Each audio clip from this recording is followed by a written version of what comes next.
I was walking by the Millennium Gate Museum here at Atlantic Station, Georgia, and I saw a really interesting sign.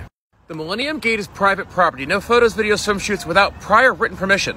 And this is really interesting because it probably doesn't mean anything. Hey everybody, it's Internet's favorite lawyer, and today we are talking about public undertakings. We're also going to talk about the failure to exercise exclusion in order to preserve your rights. You see, Atlantic Station is a planned development. Everything you see here is private property. It was built and paid for by private business. It's owned by people, not by public. However, in order to be allowed to build these roads, they had to provide the roads and the sidewalk open to the public. And in order to build these things, they had to have green space. So while it might be privately owned, it has to abide by public rules and accommodations, because that's part of the deal. If you begin a public undertaking, if you build a park and you hold it open to the public and you allow people to freely enter and exercise it, then you must abide by the same rules that apply to governments, not just the ones that apply to private property. It's a special kind of loophole that says, look, if you're going to allow a public space and offer it to the public, then you're doing the role. You're undertaking the role of the government. So thus, the rules that apply to the government also apply to your property.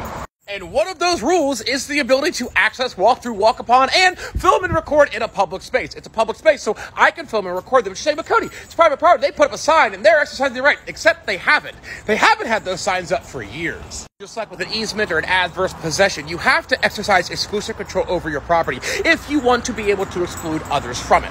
Because at a certain point, people are going to gain the right to use that property if you've never said that they're not allowed to. Actually, one of the main reasons why a lot of places like colleges and universities or churches and courtyards have gates. You never see them close the gates, but the gates are there. It's because once a year, they do close them. New York University and Harvard are very famous for this. One day a year, they close all the pedestrian gates and they do not allow the public to walk through them. And this is exercising control to prove that they have the right to exclude others, thus keeping their private property rights. There's no such gates or barriers or impediment. It rolls from public park right through their property into their little space. Sure, they can exercise control over it and ask you to leave, but they can't just outwardly ban you from that property because they have placed their property in a public domain. That's like a business trying to exclude you from walking down the sidewalk because the sidewalk runs parallel to their property. You can't do that, even if you own the sidewalk. And I can hear the comments now, look, Cody, that's stupid, blah, blah, blah, property, land, blah, blah. It applies to a lot of things. So, for example, did you know you can lose the ability to have a trademark if you let other people use your name?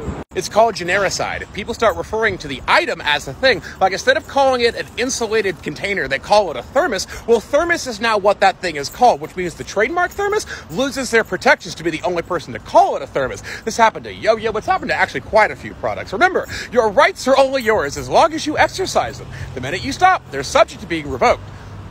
That's an interesting commentary on this day and age. Food for thought. Thanks for joining my TED Talk.